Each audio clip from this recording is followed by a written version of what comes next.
मतलब आप ऐसे आरोपों के अंदर किसी दूसरी पार्टी के मिनिस्टर्स को आप जेल में रखेंगे, उनको पपेट कहेंगे जिसको कि वही की सरकार ने, जिसको कि वही की स्टेट की जनता ने चुना हो। तो ये इस तरह की भाषा किसी स्टेट के अंदर जो दूसरे मंत्रियों को दूसरी सरकार के लिए पपेट शब्द का यूज करते हैं, ये बहुत ही गलत है।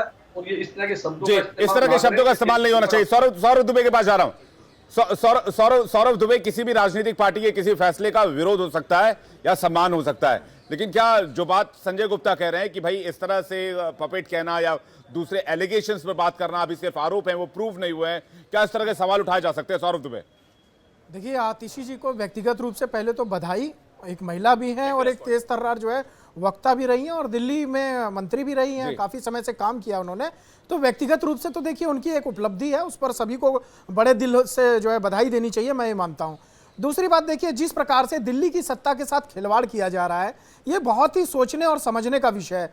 अरविंद केजरीवाल जी जो लगातार पिछले 1 साल से जो न्यायालय के आदेश पर जेल के अंदर बंद हैं, क्या उनको ये सूत्र पहले समझ में नहीं आया कि अगर अपनी जगह किसी और को मुख्यमंत्री बना देते तो कम से कम ये जो 9 महीने से विकास कार्य रुके पड़े हैं ये तो पूरे होते भाई। दिल्ली की जो चुनाव आने वाले हैं, चुनाव के पहले ये जो गड्ढे हैं सड़कों के अंदर, पीडब्ल्यूडी की जो रोडें हैं, जो बिजली का काम अधूरा पड़ा है, जल बोर्ड का काम अधूरा पड़ा है, ये सब काम करने के समय में आप तो जेल के अंदर बंद थे। आज अब जब बाहर आप निकले हो तब आपने एक बड़ा सिगुफा छोड़ दिया। इसलिए छोड़ दिया क्योंकि आपके ऊपर चुनाव से पहले एक काला धब्बा न लग पाए कि आप भैया शराब घोटाले में पूरी पार्टी शामिल है।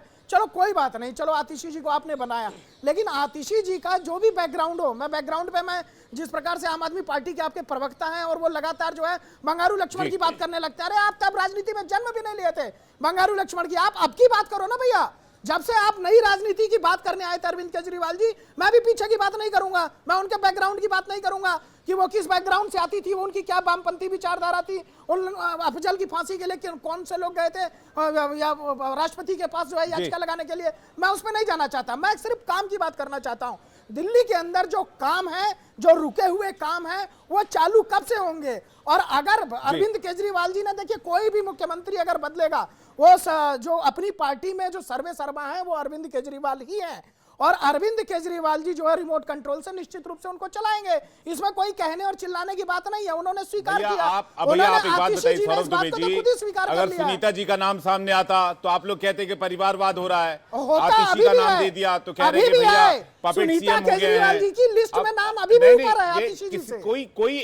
कोई एक स्टैंड तो लेंगे आप, मैं ये कह रहा हूं, कोई स्टैंड तो लेंगे आप। मैं तो स्टैंड ले रहा हूं, मैं आपको कह रहा हूं सुनीता केजरीवाल जी के संरक्षण में ही मुख्यमंत्री बनी है और वही रिमोट कंट्रोल से सरकार चल रही है। अब अरविंद केजरीवाल जी जब जेल के अंदर चले जाएंगे तो उनको आदेश कौन देगा?